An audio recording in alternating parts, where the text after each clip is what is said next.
नमस्कार। आदरणीय त्यागी बंधुओं, मैं कर्नल अमरदीप त्यागी आपसे कुछ अपने विचार साझा करना चाहता हूँ।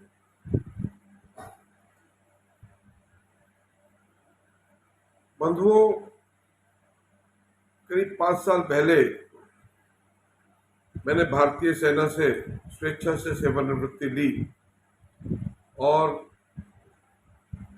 समाज के और दूसरे कई स्वैच्छिक कार्यों में व्यस्त हुआ।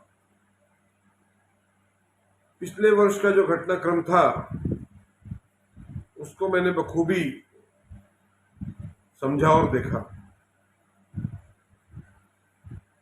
पिछले वर्ष जो 21 अगस्त को त्यागी बिरादरी के लोगों ने जो एकता का परिचय दिया वो वास्तव में काबिल तारीफ था। लेकिन क्या आप जानते हैं कि वो एकता किस वजह से थी और किस उद्देश्य के साथ इतनी बड़ी संख्या में त्यागी बिरादरी के लोग स्वेच्छा से नोएडा इकट्ठे हुए?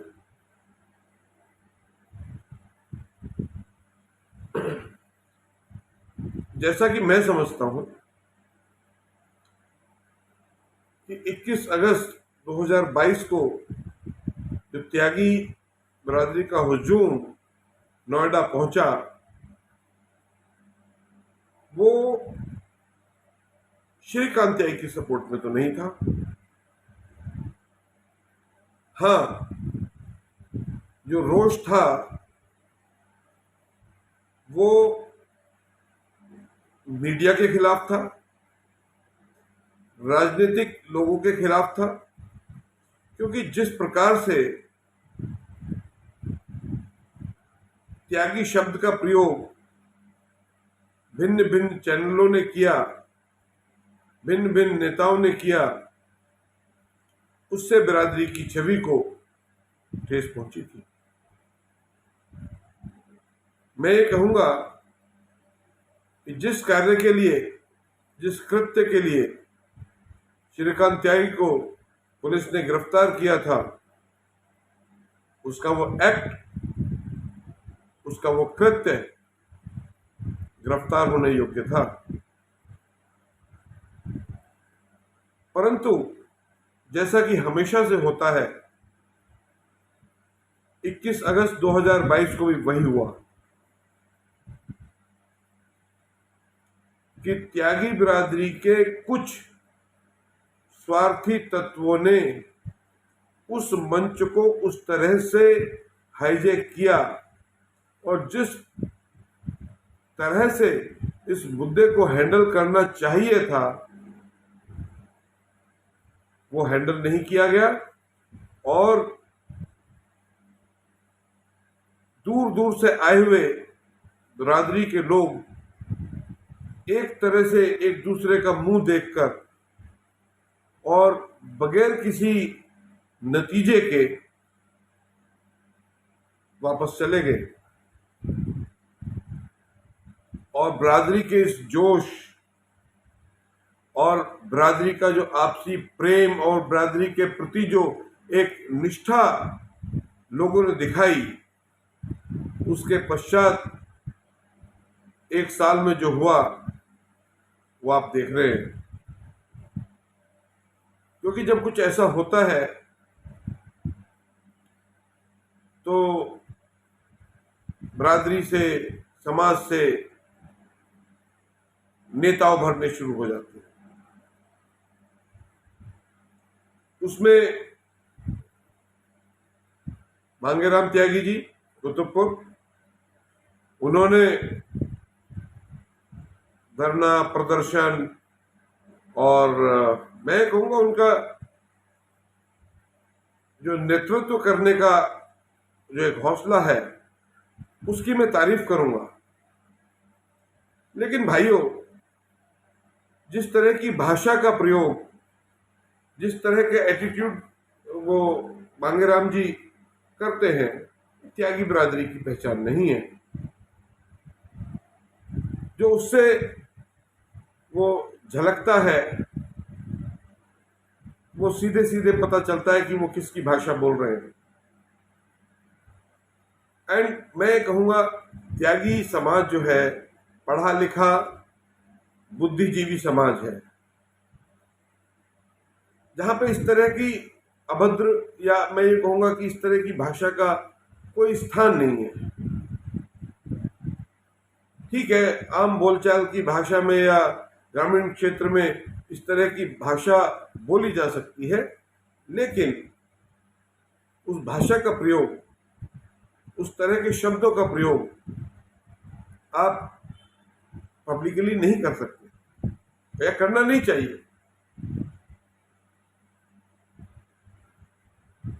उनका धरना भी रहा मेरठ कमिश्नरी पे, बहुत सारी बातें रही, लेकिन लोग इकट्ठे भी हुए, एकजुट हुए, लोगों ने पैसा भी दिया, राशन भी दिया, हर तरह से सहयोग किया, लेकिन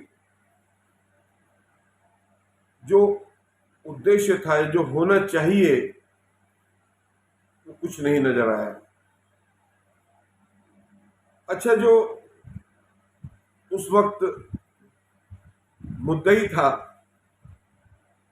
जिसने जो कृत्य किया था श्रीकांत त्यागी, उस सबके प्रयासों के बावजूद जो भी हुआ, जैसा भी चला, बिरादरी ने बहुत कुछ आंदोलन किया, बहुत शोर इधर उधर किया, सरकार पे दबाव भी बना, और अल्टीमेटली वो जमानत पे बाहर आ गया।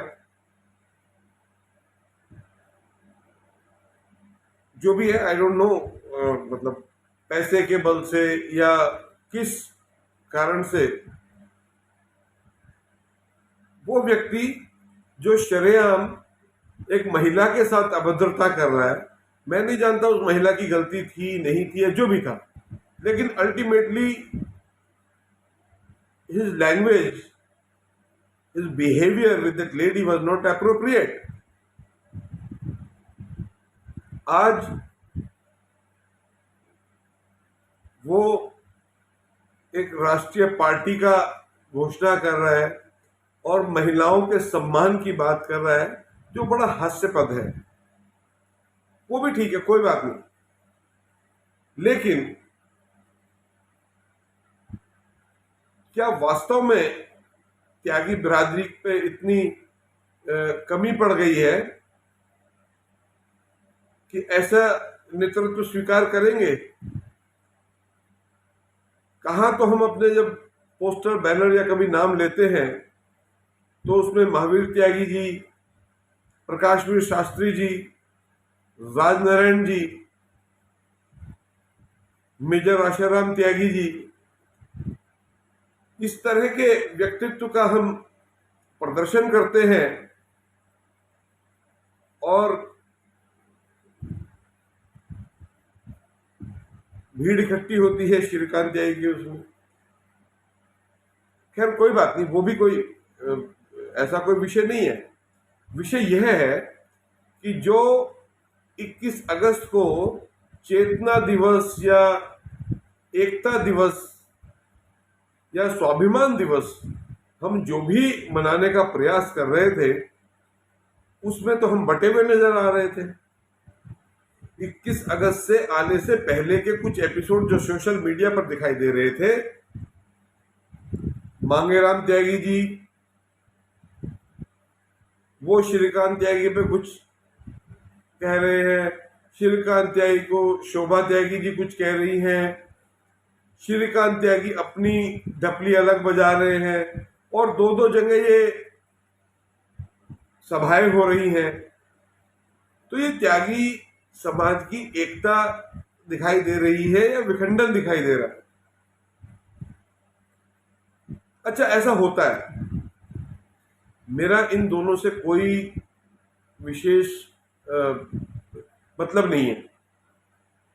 मैं जो ये संबोधन या जो एक ये वीडियो के माध्यम से त्यागी बिरादरी के उन प्रबुद्ध लोगों को आह्वान करना चाहता हूं जो तटस्थ बैठे बैठे हैं। देखिए, ऐसी परिस्थितियों में तटस्थ बैठना बहुत बड़ा अपराध होता है। जो इस सोशल मीडिया पे मैंने देखा, बिरादरी के नवयुवकों का किस तरह से, मैं तो कहूंगा, इस्तेमाल किया जा रहा है, जो अवांछित है। क्योंकि जिस समय में उनको पढ़ना चाहिए, अपने कंपटीशन की तैयारी करना चाहिए, उस समय में वो इन सभाओं में दौड़े घूम रहे हैं, जयकारे लगा रहे हैं। No, this is not acceptable. मेरा आह्वान है बिरादरी के उन बुजुर्गों से, उन बुद्धिजीवियों से कि कृपया आगे आए, नेतृत्व संभालें, वरना आप तटस्थ बैठे रहेंगे तो बिरादरी का कुछ अस्तित्व बचेगा नहीं। फिर कल को शोर मचाते रहेंगे हम ही बैठकर कि कैसे कैसे लोग हैं, या कल को हमको दुनिया हंसी उड़ाएगी कि कैसे कैसे लोग आपका नेतृत्व कर रहे हैं। मैं बहुत ज्यादा कुछ नहीं बोलूंगा, बहुत लंबी वीडियो नहीं बनाना चाहता। मैं सिर्फ ये आह्वान करना चाहता हूं समाज के उन बुद्धिजीवियों से कि जो कल 21 अगस्त को दोनों मीटिंगों का मैंने वर्णन सोशल मीडिया पे सुना और समझा, जिसमें बिरादरी की उन्नति के लिए कोई सशक्त कदम किसी की तरफ से भी नहीं उठा, सिवाय अपनी राजनीति चमकाने के लिए। देखिए, मैं किसी पे कोई इल्जाम नहीं लगा रहा हूं, लेकिन बिलीव मी, कोई भी समझदार व्यक्ति और समझदार समाज ऐसे व्यक्तियों का नेतृत्व स्वीकार नहीं कर सकता। और यदि स्वीकार कर रहा है ना, तो समझ लीजिए वो समाज गर्त में जा रहा है। तो मेरा समाज के बुद्धिजीवियों से, पढ़े लिखे लोगों से, समझदार लोगों से आग्रह है, कृपया आगे बढ़े, समाज को खंडित होने से बचाएं, समाज के युवाओं को बचाएं और समाज को विकास की तरफ ले जाने का बीड़ा उठाएं। वरना कल हमारे जो समाज के नेता होंगे, उनका प्रतिबिंब कल आपको दोनों सभाओं से दिखाई दे गया है। बस इतना ही कहना चाहूंगा। नमस्कार। जय बाबा परशुराम।